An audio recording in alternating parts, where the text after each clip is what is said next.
বর্তমানে গেমিং অর্গানাইজেশনগুলো এমন হয়ে গেছে দেখে মনে হয় যে একজন অন্য একজনের জাতশত্রু, এবং গেমিং কমিউনিটিগুলো এমন হয়ে গেছে দেখে মনে হয় যে একটা গেম অন্য একটা গেমের সবথেকে বড় শত্রু। আপনারা হয়তো এখনো পর্যন্ত অনেকে জানেনই না যে এই গেমিং থেকে মিলিয়ন বিলিয়ন টাকা ইনকাম করা যায়, বাট আমাদের দেশে এটাকে শুধুমাত্র একটা টাইম পাস হিসেবে দেখা হয়। এটাও যে একটা জব সেক্টর এটা কেউ জানেই না, মানতেও রাজি না। কিন্তু সমস্যা হলো বর্তমান ক্রিয়েটরদের বাধ্যবাধকতার জন্য তারা সব গেমকে প্রমোট করতে পারে না বা অনেকেই করে না। আর এই সমস্যাগুলো সমাধান করার জন্য আপনারা জানেন যে আমি গত কয়েক মাস আগে থেকেই কাজ শুরু করে দিছি এবং আপনাদেরকে সাথে নিয়ে এত দূর পর্যন্ত আগায় আসতে পারছি। তাইলে ভাবেন আমার সাথে যদি বাকি ক্রিয়েটররাও আসে, বাকি ক্রিয়েটররাও এইভাবে প্রত্যেকটা গেম নিয়ে কাজ করা শুরু করে, তাহলে আগামী 6 মাস পর আমাদের বাংলাদেশের গেমিং ইন্ডাস্ট্রি কোথা থেকে কোথায় যাবে। এবং এই কয়েক মাসে আমি গেমিং কমিউনিটি এবং ই স্পোর্টস নিয়ে প্রচুর ভাবে ভাবনা চিন্তা করি, আপনাদের থেকেও প্রচুর পরিমাণে মতামত এবং সাজেশন পাই। আজ আমি আপনাদেরকে জানাতে চাই বাস্তব সমস্যাগুলোর কথা মাথায় রেখেই আমরা অলরেডি কাজ শুরু করে দিছি। বাংলাদেশে আছে অসংখ্য গেম এবং অসংখ্য গেমিং কমিউনিটি, কিন্তু বাস্তব কথা হচ্ছে প্রত্যেকটা গেম প্রপার হাইলাইট পায় না এবং প্রত্যেকটা গেমিং কমিউনিটি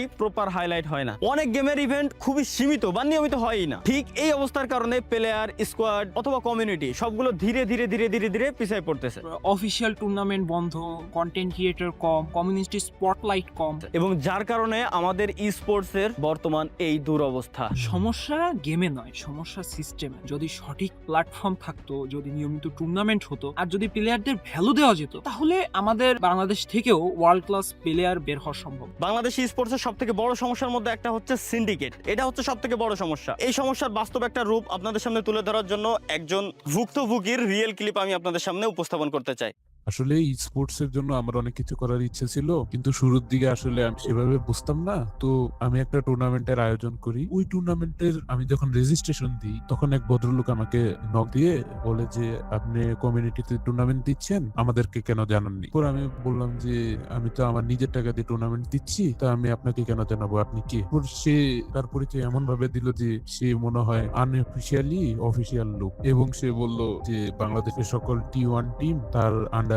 আর আমি যদি টুর্নামেন্টটা হ্যান্ড ওভার না করি, তাহলে তারা আমাদের এই টুর্নামেন্টে খেলবে না, আর যারা খেলবে এই টুর্নামেন্টটা তাদের উপর তারা রেস্ট্রিকশন দিয়ে দিবে, যার কারণে তারা অন্য কোথাও আর খেলতে পারবে না। এই জন্য আমি নাকি কোনো স্কোয়াড পাবো না। এটার পর আসলে এমন একটা সিচুয়েশন ক্রিয়েট হয় যে আমি আর এই টুর্নামেন্টটা কন্টিনিউ করতে পারিনি। বর্তমানে সবথেকে বড় সমস্যা হচ্ছে অ্যাকচুয়াল প্লেয়ার ভ্যালু। আজকের দিনে কোনো প্লেয়ারকে হায়ার করার জন্য প্রপার কোনো সিস্টেম নেই কোনো অফিসিয়াল প্লেয়ার মার্কেট প্লেস যেখানে প্লেয়ার এবং স্কোয়াড দুই পক্ষই নিরাপদ থাকতে পারে। অনেক সময় এমনও দেখা যায় যে কোনো প্লেয়ার একটা স্কোয়াডে যোগ দেওয়ার পর অন্য জায়গা থেকে যখন ভালো অফার পায় তখন সে সেখানে চলে যায়, এবং অনেক সময় স্কোয়াডও প্লেয়ার নেওয়ার সময় যেসব সুবিধা দেওয়ার কথা বলে পরবর্তীতে দেখা যায় ওই সব কোনো সুবিধাই তাকে দেওয়া হয় না। এই দুই দিক থেকেই ক্ষতিগ্রস্ত হয় স্পোর্টস এর বিশ্বাসযোগ্যতা। এই সমস্যাগুলো সমাধান করতেই আমরা আপনাদের জন্য তৈরি করছি দারুণ একটা মার্কেট প্লেস, যেখান থেকে যে কোনো গেমের প্লেয়ার নিজের একটা প্রোফাইল ক্রিয়েট করতে পারবে। একইভাবে স্কোয়াড গুলো তাদের প্রোফাইল ক্রিয়েট করতে পারবে এবং প্লেয়ারদেরকে কি কি সুবিধা দেবে সেটাও তারা সাবমিট করতে পারবে। এই প্ল্যাটফর্মটা আমরা তৈরি করছি একজন গেমারের জন্য, হোক সে একজন গেমার বা একটা পূর্ণাঙ্গ স্কোয়াড। একজন প্লেয়ার চাইলেই ইন্ডিভিজুয়াল রেজিস্ট্রেশন করতে পারবে। রেজিস্ট্রেশনের পর তিনি তার প্রোফাইলে যুক্ত করতে পারবেন নিজের গেম আইডি বা ইউজার নেম, একটি গেম প্লে ক্লিপ বা হাইলাইট ভিডিও, নিজের achievement, stats, win loss ratio. এছাড়াও প্লেয়াররা চাইলেই যুক্ত করতে পারবেন নিজের প্রোফাইল পিকচার, দেশ বা রিজিয়নের তথ্য।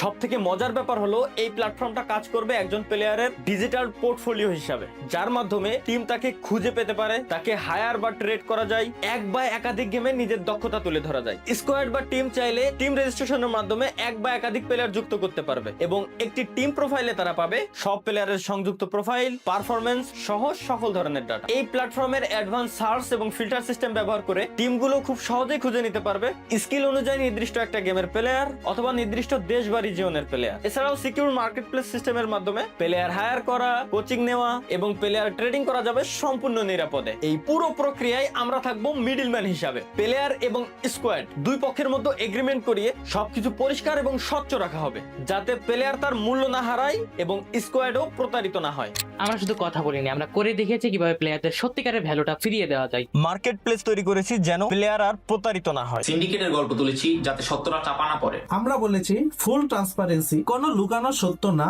কোনো লুকানো ডিল না। একটা গেম না, সব গেম নিয়ে কাজ করার সাহস করেছি, কারণ ভ্যালু কখনো কোনো নির্দিষ্ট গেমে আটকে থাকে না। এটা শুধু একটা প্ল্যাটফর্ম না, এটা একটা বিশ্বাস। বিশ্বাস, এটা একটা নতুন শুরু। আর এই শুরুকে সামনে রেখে guys we are presenting Valora sports organization guys আজকে আমি আপনাদেরকে একটা চ্যালেঞ্জ দিতে চাই। আগামী 48 ঘন্টার ভিতরে যদি আমাদের এই ভ্যালোরা স্পোর্টস ইউটিউব চ্যানেলে 50,000 সাবস্ক্রাইবার হয়ে যায়, তাহলে আমরা আমাদের অর্গানাইজেশনের ফান্ড থেকেই নিজেরা একটা বিগ অ্যামাউন্টের টুর্নামেন্ট দিয়ে দেবো আপনাদেরকে।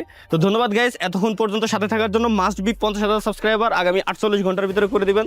ধন্যবাদ সকলকে, আল্লাহ হাফেজ। This is Valora, from every game to every victory.